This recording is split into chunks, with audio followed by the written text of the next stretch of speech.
The initial phone call I ever placed during an emergency was to my mother.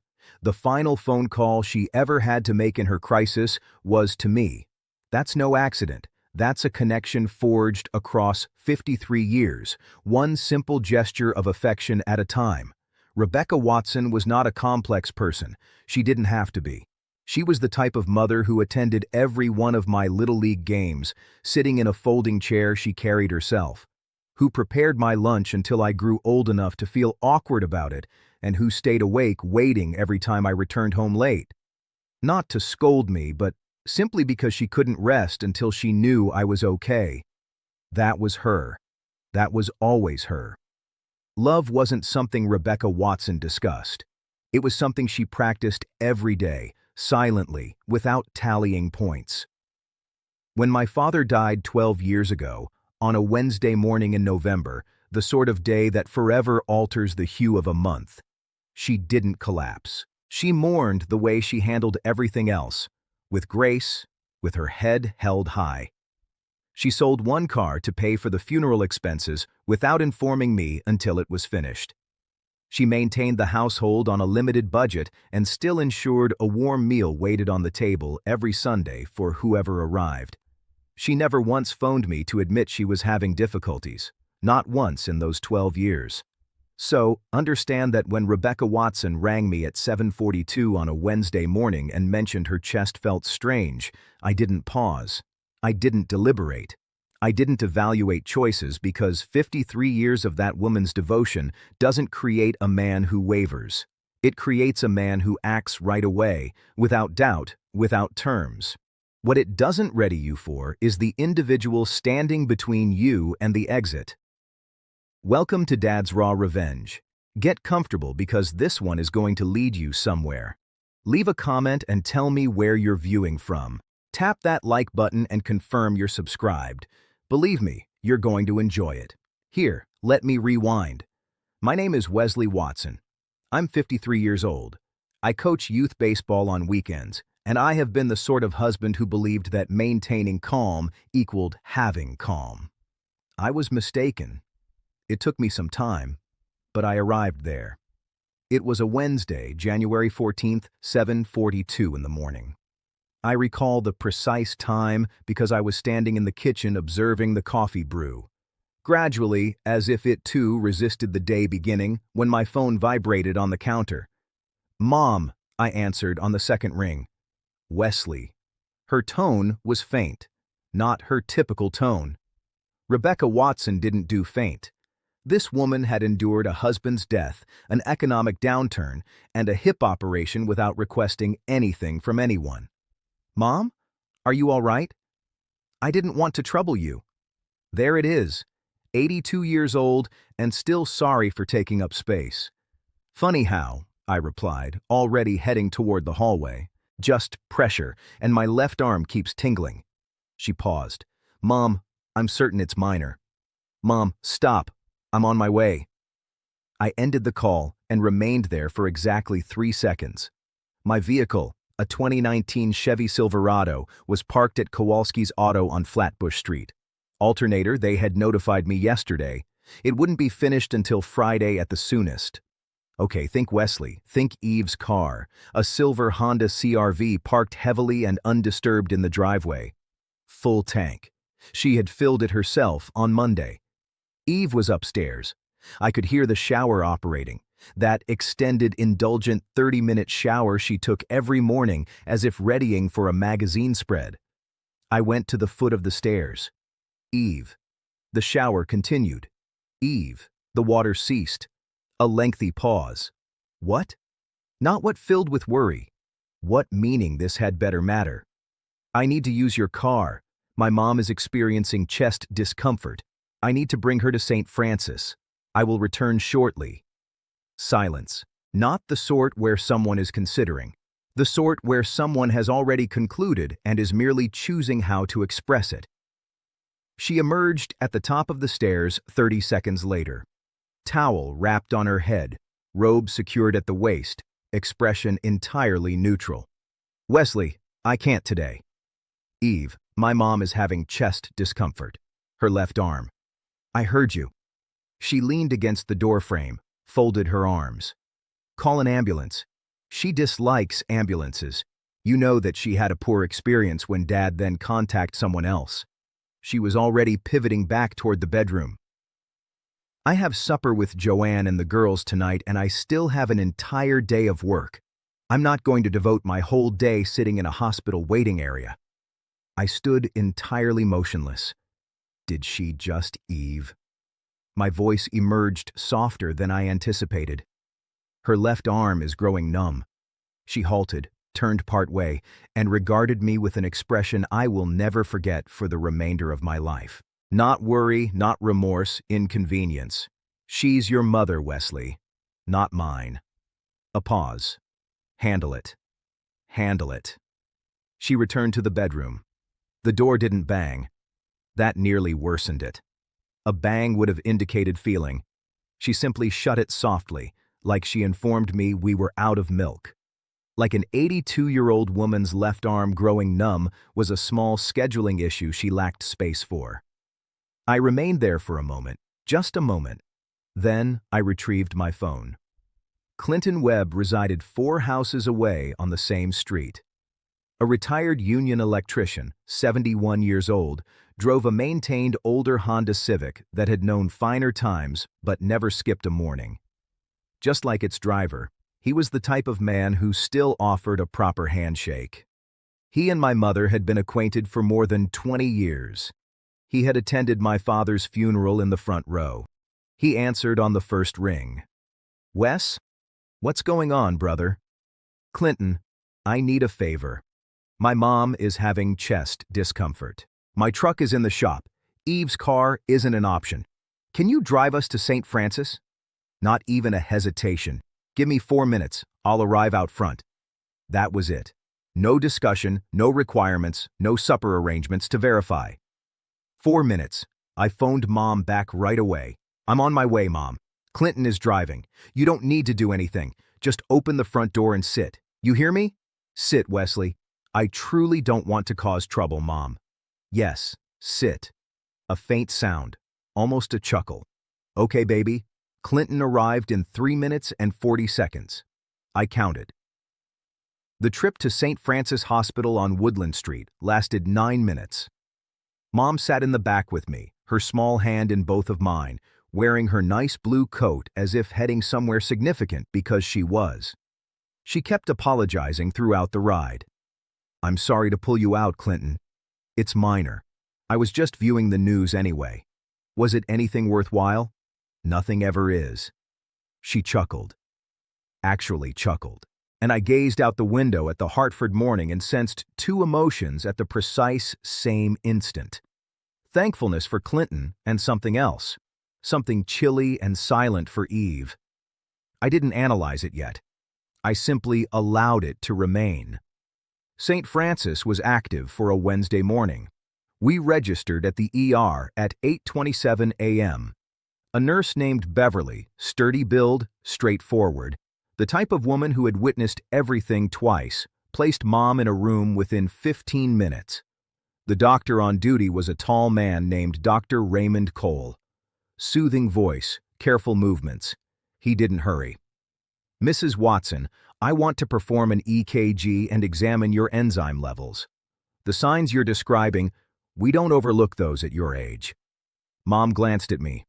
Her eyes inquired if she should feel afraid. "Do whatever he recommends, Mom," I told her. She nodded. Then she lifted her hand and touched my face. "You came," she said simply, as if she hadn't been entirely certain I would. That nearly shattered me. "Mom, I will always come." She patted my cheek twice, reclined on the pillow, and shut her eyes. I sat in that waiting area for 2 hours and 40 minutes. Plastic seat, poor illumination, a TV fixed in the corner showing a game show without sound. I consumed the worst coffee of my life from a dispenser near the elevator and didn't detect a single sip. Eve didn't message once. Not even, "Is she all right?" At 11:04, Dr. Cole emerged to locate me. His expression was controlled, not panicked, but grave. "Mr. Watson, Your mother experienced what we term a mild cardiac incident, not a complete heart attack, but her system was signaling her. We want to retain her for monitoring, conduct a few additional tests, modify her prescriptions, but she's stable. She's stable. She's also inquiring if there's a television in her room. I chuckled. Actually chuckled. That's her. Can I visit her? Give us 20 minutes to settle her. I sat back down, placed my elbows on my knees, gazed at the floor. Handle it, Eve had stated. Handle it. While she attended supper with Joanne and the girls, while her mother-in-law's heart issued warning signs, I handled it. All right. I retrieved my phone and contacted Clinton, who had remained in the parking area the whole time, like the man he was. She's stable, I informed him. Thank God, he replied. And he meant it. Clinton. Thank you, Wes. His tone was solid, kind. That's what people do. I allowed that statement to linger in the air for a moment. Some people I remained with Mom until 4 p.m.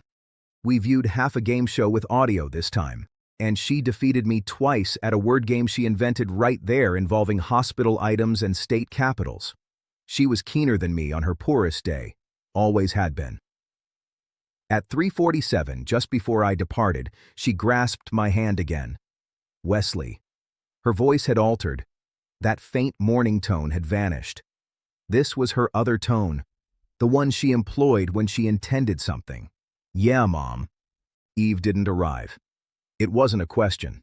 I didn't reply immediately. She had supper arrangements, just my name. That's all. Clear's throat she required. I regarded her.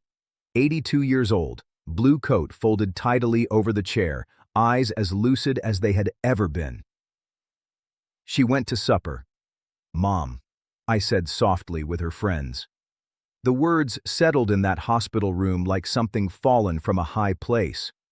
Mom didn't gasp, didn't elevate her voice, didn't utter a single remark about Eve Watson. She simply nodded gradually, gazed toward the window. The afternoon light was striking the Hartford skyline just so, golden and silent and weary. She didn't say anything further, but I observed something shift across her face, something that resembled a resolution. I kissed her forehead at 4:02 p.m. I exited St. Francis Hospital into the chilly Connecticut air. Clinton returned to collect me. We drove home in easy quiet, and somewhere on Blue Hills Avenue, with the oak leaves passing the windshield, like the world was discarding something it no longer required. I realized I wasn't furious at Eve, I was finished. If you have been following for some time, do us one quick favor. Subscribe. Many people view without ever doing it, but it costs you nothing, and it signifies everything to us. Tap the like button while you're at it and share your thoughts in the comments. Some people devote their entire lives making withdrawals from relationships they never bothered to invest into. Eve had overdrawn for years. Thursday, January 15th, 6:58 in the morning. I awoke before the alarm. That's how you recognize something's weighing on your chest that rest couldn't shift. I lay there on my side of the bed, the left side, always the left. 11 years, and I still slept as if reserving space for someone who wished to be there and stared at the ceiling. Eve was still sleeping, hair spread across the pillow, breathing slow and steady, entirely untroubled. The woman could rest through a judgment. I rose quietly, descended downstairs, prepared coffee, yes, with the noisy appliance. And no, I didn't regret it. Not even a bit. She selected supper over my mother's left arm growing numb. She could endure the coffee appliance. I sat at the kitchen table and observed the morning arrive through the window above the sink. My phone was face down on the table. I turned it over. No messages from St. Francis. No news was positive news. At 7 a.m., I considered Mom about the way she had appeared in that hospital bed. Small against the pillow, her nice blue coat folded over the chair as if she had dressed up for the event of being ill. About the way she touched my face and said, You came, as if she hadn't been entirely certain I would. You came. 2 words. 82 years of affection condensed into 2 words. And they nearly shattered me once more. Sitting at that kitchen table with my coffee turning cold, she always came for me, every single time, without doubt, without terms. The absolute least I could do was come for her. I was on my 2nd cup when I heard Eve on the stairs. She entered the kitchen in her robe, glanced at me, then at the coffee appliance, then back at me. You prepared coffee. Every morning for 11 years, I replied, surprised. It's still unexpected. She poured herself a cup and leaned against the counter. There was a moment of quiet, the particular kind that married individuals recognize, the kind that's awaiting someone to raise something. She eventually raised it. How's Rebecca? Rebecca. Not your mom. Not mom. Rebecca, as if she was a colleague, as if she was somebody's acquaintance at a work event Eve had overlooked attending. Stable, I replied. Mild cardiac incident. They're retaining her another day. She repeated it gradually as if sampling the words. Another quiet. How was supper? I inquired. She blinked. Just once, but I noticed it. It was fine, she stated cautiously. Wesley, I want you to know yesterday was truly difficult for me. Difficult? I allowed the words to linger there between us for a second. Your mother-in-law's heart was issuing warning signals and you were at a restaurant, but sure, difficult. Wesley, Eve, I said it the same way my mother said my name the night before. Just the word, just the name, even and conclusive. She halted. I'm not addressing this right now, I stated. I'm simply attempting to clarify. I know. I rose, rinsed my mug. I heard you the first time yesterday at the foot of the stairs. I gathered my phone, my jacket, my keys, my spare keys because my truck remained at Kowalski's. And I proceeded to the door. Where are you heading? She asked to visit my mother. I didn't glance back. Clinton drove me again. He didn't pose questions, didn't provide views, just drove one hand on the wheel. Old country station playing softly on the radio. There's a particular type of friendship that doesn't require words to operate. Clinton and I possessed that. Always had. We parked at St. Francis at 8:40 a.m. I'll clear's throat be here, he stated. Clinton, man, you don't need to.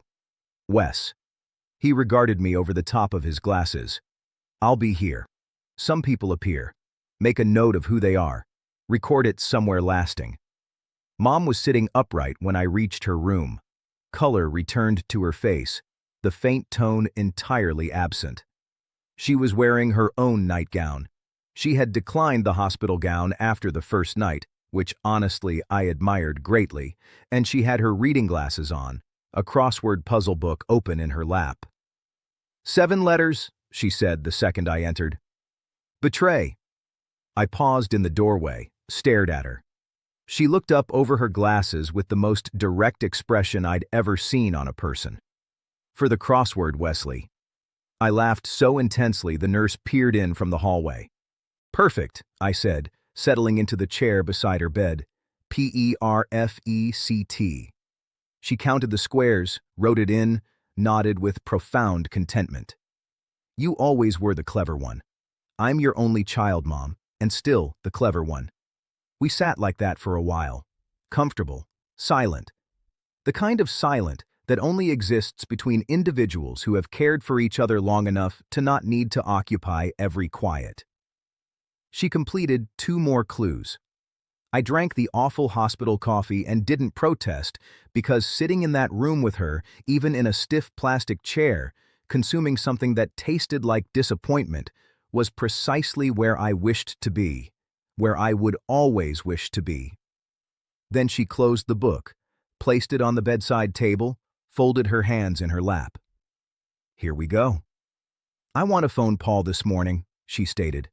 Paul Logan, Mr. Paul Logan, attorney at law, Hartford County, 31 years in practice. He had managed my father's estate. He had prepared Mom's will 6 years ago. Sharp man. Exact. The type of lawyer who listened more than he spoke, which, in my experience, was rarer than it should be. I kept my tone cautious. "Okay. I've been reflecting," she said, "since last night. Mom, you don't have to. Wesley Andrew Watson. Full name. All three." I hadn't heard all three since I was 17 and returned home 40 minutes past curfew. Do not complete that sentence. I shut my mouth. She regarded me with those clear, steady eyes. The Hartford light was entering the window again, gentler this morning. It made her appear younger somehow, or perhaps it simply made her appear exactly like herself, exactly like the woman who had prepared my lunch and stayed awake waiting and sold a car without informing me and made Sunday dinners for 34 years on Maplewood Drive. My mother, the most steady element in my life. "I've labored my entire life," she said softly. "Your father and I, we saved carefully and sacrificed and went without so that what we created would signify something. So it would go somewhere that counted." A pause to people who appeared. I didn't utter a word. "Eve didn't appear, Wesley." "I know. Not just yesterday." She picked up her crossword book. "Not to solve it, just to hold something. Not at your father's funeral repast. Not when I had the hip procedure and needed transportation to physical therapy. Not at Christmas 2 years ago when I had that flu and you had to depart dinner to check on me. She looked up, and not yesterday when my heart was struggling. She went to supper. Every single instance landed like a stone in calm water, falling slowly, sinking deeply. Because she was correct, she had always been correct. And I had been offering justifications for years. "Mom, I'm not upset," she said. And the notable thing was, she wasn't. Her tone was entirely steady, firm as a hand on a Bible. "I'm just precise." She reached for her phone on the bedside table, located the small folded piece of paper from inside her glasses case, a phone number written in her handwriting, tidy and intentional. Mr. Paul Logan, direct line. She had arrived, prepared. My mother didn't make hasty choices.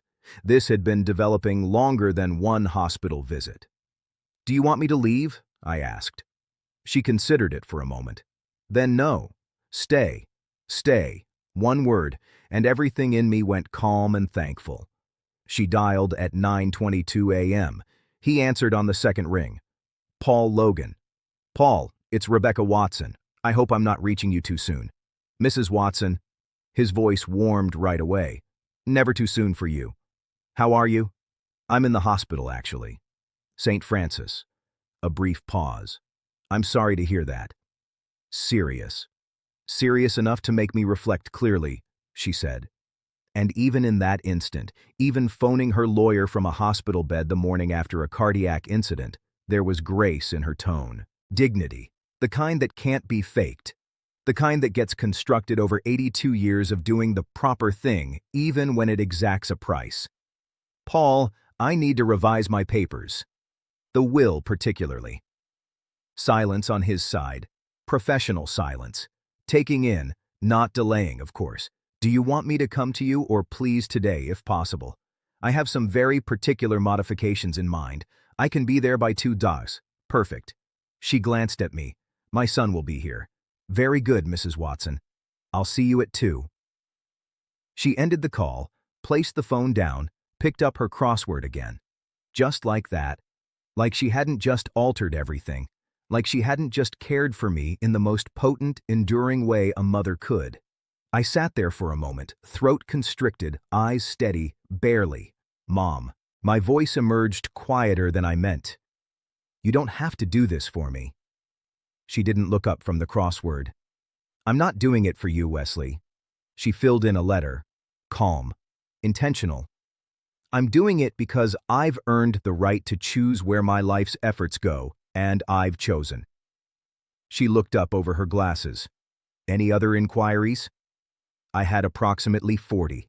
I asked 0. "No, ma'am." "Good." She returned to the puzzle. "Now go locate me something edible from that cafeteria. Whatever they've been serving me for breakfast tastes like a choice someone regretted." And for just a second, just one, I looked at her. This small, keen, remarkable woman in her own nightgown in a Hartford hospital room, filling in crossword answers like the world owed her nothing and she owed it everything. And I thought, I have spent 53 years attempting to be deserving of her. I hope I'm approaching it. Mr. Paul Logan arrived at 1:58 p.m. charcoal suit, leather briefcase, silver hair trimmed short.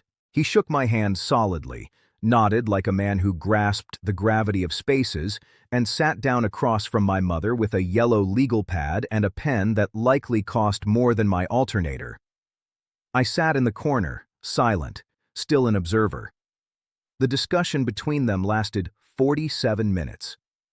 I won't include every word here. Some matters deserve their privacy. But I will tell you this. By the time Paul Logan closed his pen and placed his legal pad back into that briefcase, the document that Eve Watson had been quietly relying on for 11 years of marriage had been essentially, permanently, and lawfully revised. The house on Maplewood Drive that Mom owned outright paid off in 2009. Wesley. The investment accounts my father had spent 30 years constructing. Wesley, the jewelry, the furniture, the 1967 Ford Mustang that still operated perfectly and resided under a cover in her garage.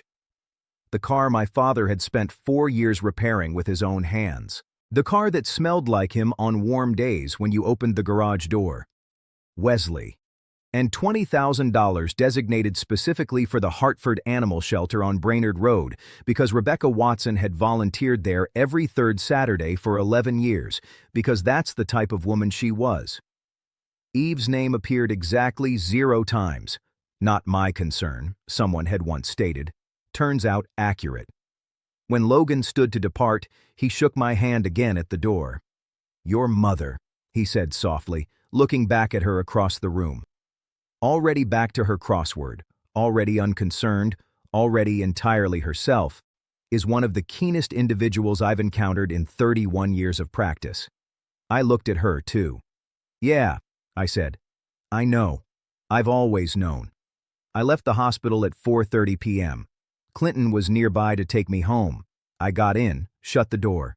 He looked at me, read my expression the way longtime friends do, not seeking details, just verifying that you're still upright. "Everything all right?"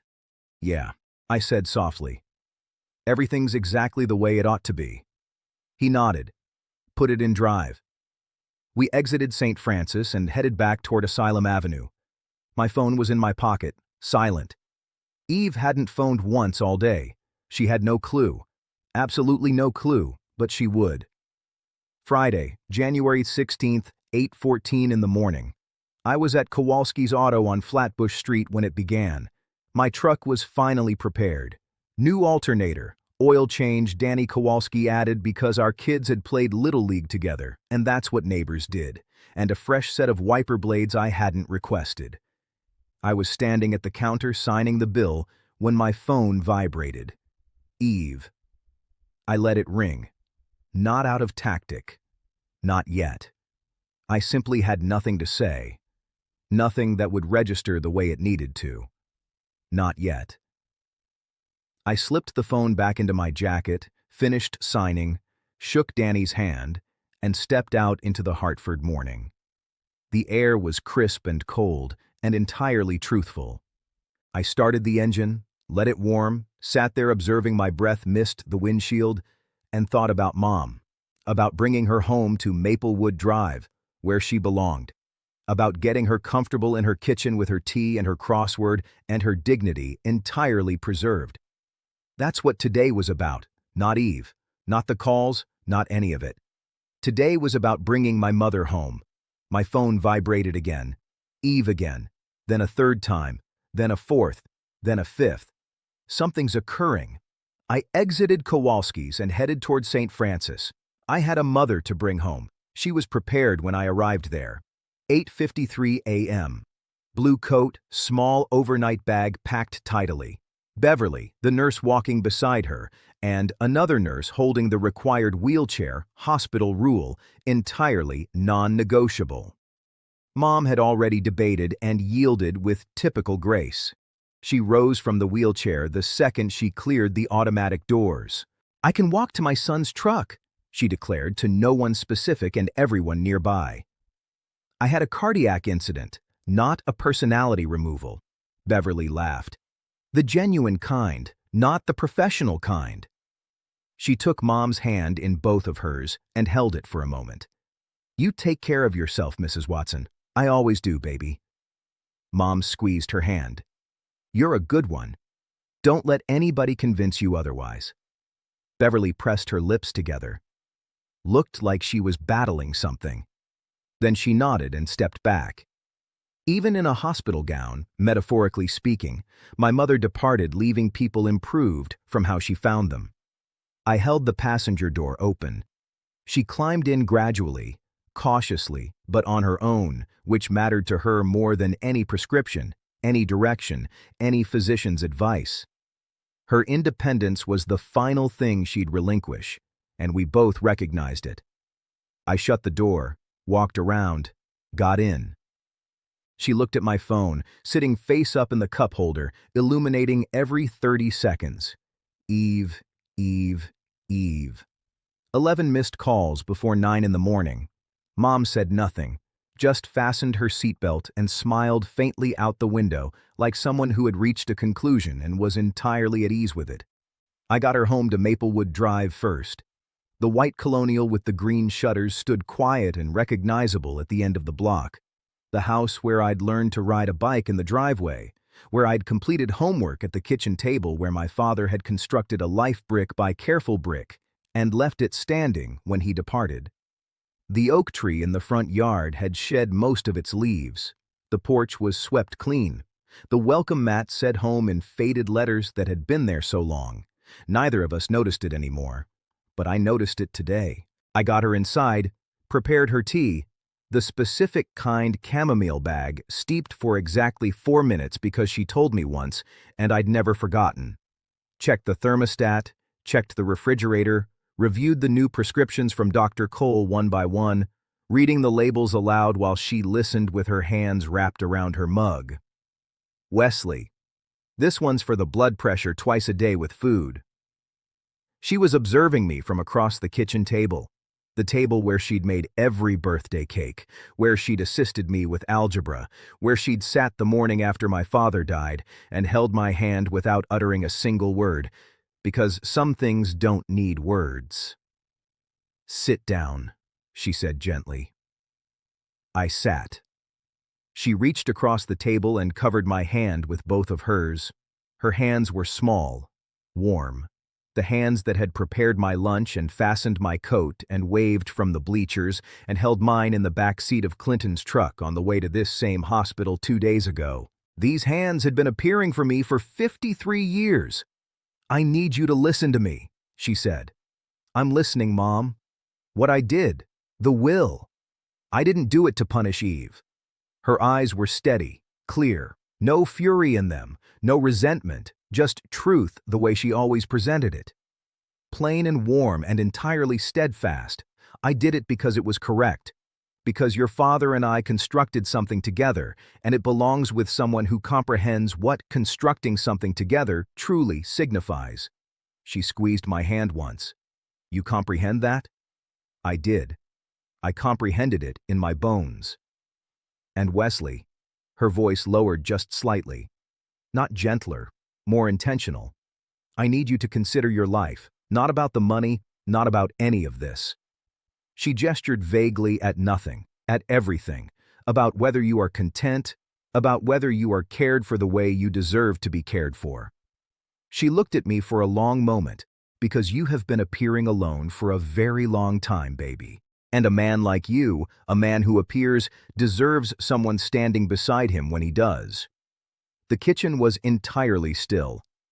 Outside on Maplewood Drive, a car passed gradually. The refrigerator hummed. Somewhere down the block, a dog barked twice and went silent. Everything she said was true, every single word. My throat tightened. My eyes burned just slightly at the edges. I didn't look away from her. "Yeah," I said, and my voice emerged rough and quiet and entirely truthful. "I know, Mom." She nodded once, slowly, like that was exactly what she needed to hear. Then she patted my hand twice, the same way she'd patted my cheek in the hospital room 2 days ago, and released it. "Good." She picked up her tea, took a sip, set it back down. "Now, are you going to respond to that phone or not?" My phone was vibrating on the table between us. "Eve, call number 29. I looked at it. Looked at Mom. She raised one eyebrow. I picked up the phone, turned it face down, let it vibrate against the wood until it ceased. "Not yet," I said. The corner of her mouth shifted just barely. "Not yet," she repeated softly, like she was sampling the patience in it. "I'll check on you tonight," I told her. "And tomorrow morning, and every morning after that," she waved a hand. "I know you will." "I mean it, Mom." "Wesley." She looked at me over her glasses. She'd put them back on at some point without me noticing. "I know you mean it. You have always meant it." I left Maplewood Drive at 1:15 p.m., drove home to Asylum Avenue, parked in the driveway behind Eve's silver CRV, sat in my truck for a full minute. 34 missed calls. 34. I went inside. Eve was in the living room, seated on the edge of the couch in her work attire, both hands wrapped around her phone like it was the only firm thing remaining. She looked up the second I entered through the door. Her eyes were raw, sleepless. Something in her expression had changed in a way I hadn't seen before. The careful poise she wore, like a second layer, had fractured, and beneath it was something that resembled a woman who had spent the entire day realizing exactly what she had done. "Good," said something quiet in the back of my mind. "Stay there a while." "Wesley." She stood up immediately. "I've been phoning you all day." "I know," I said. I set my keys on the hook by the door, and I thought about Wednesday night, about my mom lying in that hospital bed with monitors on her chest and an IV in her arm, about the EKG, about the enzyme levels, about Dr. Cole's controlled expression, informing me her system had been signaling her, and about Eve's supper and the girls' gathering, about the bread basket being passed while my mother's heart faltered in the dark. I let that linger in my chest for exactly 1 second. Then I looked at my wife. "Did you know?" Her voice broke on the last word about the will. "Did you know she was going to?" "No, Wesley. I didn't know." I turned to face her fully. I found out with everyone else. She pressed her fingers to her mouth, gathered herself. When she spoke again, it was quieter, more measured, but underneath it, woven through every word like a wire drawn too tight, was fear. Real fear. The kind that arrives when outcomes finally overtake decisions. She removed me entirely. Paul Logan's office phoned to verify the modifications were submitted, and Wesley, do you comprehend what that signifies? Everything we've been anticipating. Eve. My voice was calm, steady as I'd ever heard it. I comprehend exactly what it signifies. Then speak to her. The poise slipped again, just slightly. Request her to rethink. Tell her it was a misunderstanding that I was going to come to the hospital. You just what? She halted. I took one step toward her. Not forceful, not furious. Just present. Entirely quietly present in a way I hadn't been in years because I finally had nothing left to safeguard. "You just had supper with Joanne and the girls," I said while my mother was in a hospital bed with a cardiac incident, while I was sitting in a plastic chair in a waiting area consuming machine coffee under fluorescent lighting. I paused while Clinton Webb sat in a parking area for 3 hours, because that's what people do. The color left her face gradually, entirely like water draining from a glass. "Rebecca made her choice," I said, "the same way you made yours. Clearly, intentionally, and without seeking anyone's approval. Wesley, please. She has spent 82 years appearing." My voice didn't rise. Didn't need to. For my father, for me, for every person she's ever cared for. She has never once, not once, selected supper over somebody who required her. I looked at Eve for a long moment. She just finally stopped anticipating everyone else to do the same. The living room was entirely silent. Eve looked at me. Really looked, perhaps for the first time in years, and I observed something shift across her face. Not just fear now, something deeper than fear. The particular look of a person who has finally fully grasped the scale of what they lost. Not the money, not the will, me. She finally understood she had lost me, and the man standing in front of her, calm, clear-eyed, keys in his hand, heart finally at peace, was not the man who had stood at the foot of those stairs on Wednesday morning, still hoping she'd agree. That man was gone. Her phone vibrated in her hand. She looked down at it, my mother's name on the screen. She looked up at me, eyes wide, something that might have been hope.